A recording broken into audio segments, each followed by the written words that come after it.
it's me again, Mean and Jan. Another day, another mini vlog. Good morning! At dahil nga alipin tayo ng salapi, ito nga at papasok na naman ang person. Every time nga pala na umaalis ako sa bahay, ay nagpapaalam ako. Pa! Inakal! From Monday to Saturday nga pala ay nagko-commute ako. Heto nga at pinagsisiksikan ko pa ang sarili ko.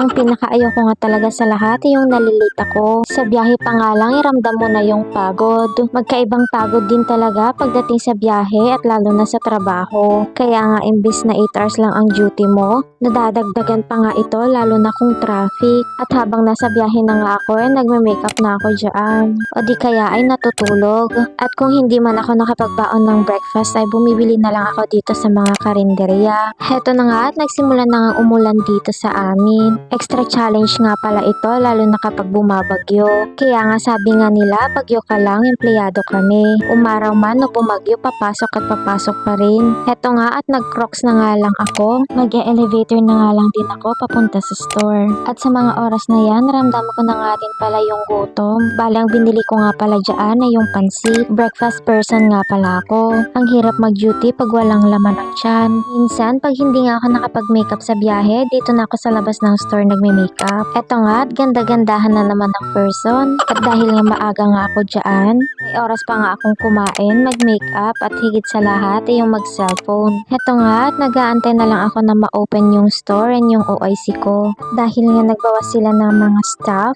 eto nga at opening at closing nga ang duty ko dyan. Lalo na kung naka-day off yung isang OIC namin. Ang sarap nga din palang mag-puti lalo na pagbayad. Idagdag mo pa nga kapag double pay. Paldong-paldong ang sahuran pag ganon. Every weekend nga pala ay madami ng customer. At sa wakas nga ay tapos na yung duty. Tama na nga ang pagpapanggap. Ang sarap nga pala sa pakiramdam lalo na kapag natapos mo yung trabaho mo.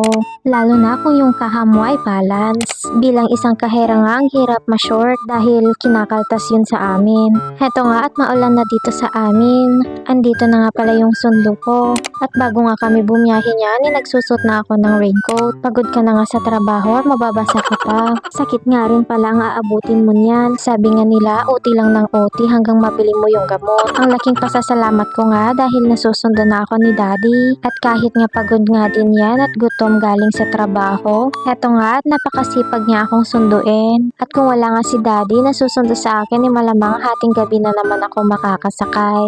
At sa mga oras na nga yan, niramdam ko na yung pagod. Pagod na ako niyan, pero what more kay Daddy. Mas mabigat nga ang trabaho niya kaysa sa akin. Kaya nga mahal na mahal ko nga yan eh. Hindi pa nga yan kumakain dahil nga nahihiya. Kaya kahit anong gutom niya, naantay pa rin niya ako. At para nga din magkasabay nga din kaming kumain. Lalo na at dito kami kay Papa nakatira. Heto nga at naabutan na namin na nakatulog si Papa. Bata ka na. Malis kay Not. Malis kay Not. So yun lang, thank you for watching!